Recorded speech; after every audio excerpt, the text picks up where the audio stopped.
Hello student, this one book of आगाज हिंदी पाठ्य पुस्तक क्लास 6 इन द सेकंड दृश्य हुई complete up to here. Now we start our third minute से तीसरा दृश्य. गोवर्धन दास एक जगह बैठा मिठाई खा रहा है. गोवर्धन दास: गुरुजी ने हमको बेवजह ही यहाँ रहने को मना किया था. माना कि देश का कानून थोड़ा लग गया, पर अपना क्या, खाते पीते मस्त पड़े हैं. तभी 4 सिपाही गोवर्धन दास को पकड़ लेते हैं. सिपाही: चल बे चल, मिठाई खाकर खूब मोटा हो गया, आज मज़ा मिलेगा. गोवर्धन दास घबराकर: हैं, यह आफत कहाँ से आई? आफत मतलब मुसीबत. अरे भाई, मैंने तुम्हारा क्या बिगाड़ा जो मुझे पकड़ते हो? सिपाही: बात यह है कि कल कोतवाल को फांसी पर चढ़ाने का हुक्म मतलब आज्ञा हुक्म हुआ था, पर जब कोतवाल साहब को फांसी पर चढ़ाने लगे तो फांसी का फंदा उनकी गर्दन से बड़ा निकला. इसलिए हम लोगों ने महाराज से पूछा कि अब क्या किया जाए. इस पर हुक्म हुआ कि किसी मोटे आदमी को फांसी दे दो, क्योंकि बकरी मरने के अपराध में किसी न किसी को सजा होना जरूरी है, नहीं तो न्याय नहीं होगा. गोवर्धन दास: दुहाई परमेश्वर की, अरे मैं नाहक बिना कारण मारा जाता हूँ. अरे यहाँ बड़ा अंधेर है. गुरुजी तुम कहाँ हो? आओ मेरे प्राण बचाओ, मतलब मेरी रक्षा करो. तो तीसरे दृश्य में क्या होता है, गोवर्धन दास एक जगह पर बैठकर ना मिठाई खा रहे होते हैं. तो गोवर्धन दास अपने आप से बातें कर रहे होते हैं कि गुरुजी ने मुझे यहाँ ऐसे ही रुकने के लिए बेवजह ही मना कर दिया था. ये तो माना कि इस देश का जो कानून वो अलग होगा, लेकिन यहाँ तो हम खा पी कर मस्त अपनी मौज मस्ती कर रहे हैं. तभी क्या होता है, एक साइड से, एक जगह से 4 सिपाही आते हैं और गोवर्धन दास को पकड़ लेते हैं. तो सिपाही कहते हैं, चल बे चल, अब मिठाई खाकर तू बड़ा ज़्यादा मोटा हो गया, अब तुम्हें मज़ा मिलेगा. तो गोवर्धन दास कहता है कि क्या हुआ, ये आफत कहाँ से, मतलब ये मुसीबत कहाँ से आ गई. वो उसको पूछता है गोवर्धन दास सिपाहियों को कि मैंने आपका क्या बिगाड़ा है, मुझे क्यों लेकर जा रहे. सिपाही कहते हैं कि बात यह है कि कल कोतवाल को फांसी देने का हुक्म हुआ था, लेकिन जब उसको फांसी पर चढ़ाया जा रहा था तो क्या हुआ कि जो फांसी का फंदा था वो क्या हो गया, उसकी गर्दन से बड़ा बन गया. तो जिससे हम लोगों ने महाराज से पूछा कि अब क्या किया जाए. तो इस पर हमें ये आज्ञा मिली कि किसी मोटे आदमी को फांसी दे दो, क्योंकि बकरी मरी है तो बकरी मरने के अपराध में किसी न किसी को तो सज़ा ज़रूर मिलेगी. तो वो कहते हैं ये तो न्याय नहीं हुआ. गोवर्धन दास कहते हैं ये न्याय थोड़ी हुआ कि जिसने जिसको मारा है उसको ही उसकी सज़ा मिलनी चाहिए. मैंने तो कुछ बिगाड़ा भी नहीं, मुझे क्या सज़ा दोगे.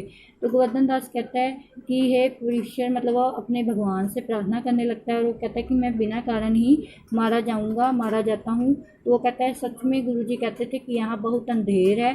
और वो अपने गुरुजी को बोलता है कि गुरुजी कहाँ हो आप, मुझे आकर बचाओ. चौथा दृश्य. गोवर्धन दास: हाय बाप रे, मुझे बेकसूर ही फांसी देते हैं.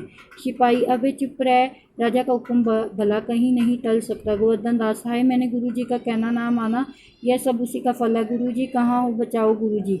अपने चेले की पुकार सुनकर महंत जी और नारायण दास आते हैं. महंत: अरे बच्चा गोवर्धन दास, तेरी ये क्या दशा है. गोवर्धन दास हाथ जोड़कर: गुरुजी, दीवार के नीचे बकरी दबकर मर गई, जिसके लिए मुझे फांसी दी जा रही है. जी गुरुजी बचाओ. महंत: कोई चिंता की बात नहीं, बोहें चढ़ाकर सिपाहियों से सुनो, मुझे अपने शिष्य को अंतिम उपदेश देने हैं. सिपाही गोवर्धन दास को थोड़ी देर के लिए छोड़ देते हैं. गुरुजी चेले को कान में कुछ समझाते हैं. गोवर्धन दास: तब तो गुरुजी हम अभी फांसी चढ़ेंगे. महंत: नहीं बच्चा, हम अब बूढ़े हो गए हैं, हमें फांसी चढ़ने दो. इस प्रकार दोनों बहस करने लगते हैं. सिपाही लोग परस्पर चकित, मतलब आपस में हैरान होते हैं. इतने में राजा, मंत्री और कोतवाल भी वहाँ आ जाते हैं. अब इस चौथे दृश्य में क्या है कि गोवर्धन दास सोचने लगते हैं कि मुझे बेकसूर को ही फांसी दे रहे हो. तो सिपाही कहते हैं कि चुप हो जा, हमें जैसा आज्ञा मिली हमें वैसे ही आज्ञा का पालन करना है. हम अपने राजा की आज्ञा का पालन करेंगे और उनकी आज्ञा को मना नहीं कर सकते, उनके हुक्म को मना नहीं कर सकते. तो गोवर्धन दास कहते हैं कि मेरे गुरुजी ने मुझे सही कहा था, मैंने उनका कहना नहीं माना, ये उसी का फल मुझे मिल रहा है. तो गोवर्धन दास अपने गुरुजी को पुकारते हैं.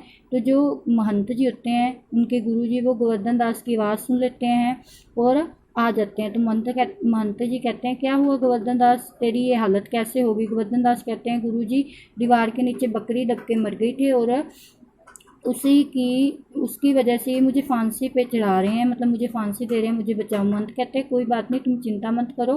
तो वो सिपाहियों को क्या करते हैं, अपनी बोहें चढ़ाकर बताते हैं. बोहें होता है जो हमारी आइज़ के ऊपर होते हैं ना, उसे बोहें बोलते हैं. ठीक है. नेक्स्ट तो वो कहते हैं कि वो अपने शिष्य को कुछ, वो कहते हैं सिपाहियों को कि मुझे अपने जो शिष्य को कोई, मतलब मेरा जो शिष्य चेला है, मैंने उसे कुछ अंतिम क्या देने हैं, उपदेश देने हैं। तो सिपाही कहते हैं, सिपाही गोवर्धन दास को थोड़ी देर के लिए छोड़ देते हैं और गुरुजी जो होते हैं वो चेले को उसके कान में कुछ कहते हैं। तो गोवर्धन दास कहते हैं गुरुजी अब तो मैं ही फांसी पर चढ़ूंगा। तो मंत्र कहता है नहीं बच्चा, तुम फांसी पर नहीं चढ़ोगे, क्योंकि मैं तो बूढ़ा हो गया हूँ, मुझे फांसी पर चढ़ने दो। इस प्रकार दोनों आपस में बहस करने लगते हैं कि मैं फांसी पर चढ़ूंगा, गुरुजी कहते हैं मैं चढ़ूंगा, गोवर्धन दास कहते हैं मैं चढ़ूंगा। तो सिपाही लोग वो आपस में एक दूसरे को देखकर हैरान हो जाते हैं। इतने में राजा और कोतवाल भी वहाँ आ जाते हैं। राजा ये है क्या गोलमाल है। सिपाही महाराज, चेला कहते हैं मैं फांसी चढ़ूंगा, गुरु कहते हैं मैं चढ़ूंगा, कुछ मालूम नहीं पड़ता कि क्या बात है। राजा गुरु से, बाबा जी बोलो आप फांसी क्यों चढ़ना चाहते हैं। महंत, राजा इस शुभ घड़ी में जो मरेगा सीधा स्वर्ग जाएगा। मंत्री, तब तो हम फांसी पर चढ़ेंगे। गोवर्धन दास, नहीं, हमको हुक्म है। कोतवाल, अब हम लटकेंगे हमारे सबब मतलब कारण से तो दीवार गिरी। राजा, चुप रहो सब लोग, राजा के जीते जी कौन स्वर्ग जा सकता है, हमें फांसी पर चढ़ाओ, जल्दी करो, यहीं कहीं शुभ घड़ी ना निकल जाए। राजा को लोग फांसी पर चढ़ा देते हैं, पर्दा गिरता है। तो इस तरह राजा वहाँ आते हैं। तो वो कहते हैं कि क्या चल रहा है, ये क्या गोलमाल है। तो सिपाही कहते हैं महाराज, चेला कहता है कि मैं फांसी चढ़ूंगा, गुरु कहता है कि मैं चढ़ूंगा, मुझे कुछ समझ नहीं आ रहा कि ये क्या हो रहा है। तो राजा कहते हैं बाबा जी बताओ आप फांसी क्यों चढ़ना चाहते हैं। तो महंत जी, जो गुरु जी होते हैं वो कहते हैं कि इस शुभ घड़ी में जो मरेगा वो सीधा स्वर्ग को जाएगा। तो मंत्री जो होते हैं वो कहते हैं कि हम फांसी पर चढ़ेंगे। गोवर्धन दास कहता है नहीं नहीं, मुझे हुक्म आया ना फांसी पर चढ़ने का, तो मैं चढ़ूंगा। तो कोतवाल कहता है नहीं नहीं, हम लटकेंगे, क्योंकि जो दीवार गिरी थी वो हमारे कारण ही गिरी थी। तो राजा कहता है तुम सब लोग चुप रहो, मेरे जीते जी राजा के जीते जी कौन स्वर्ग जा सकता है। वो कहता है कि अब हमें फांसी पर चढ़ाओ, मतलब राजा कहता है कि मुझे फांसी पर चढ़ाओ, जल्दी चढ़ाओ।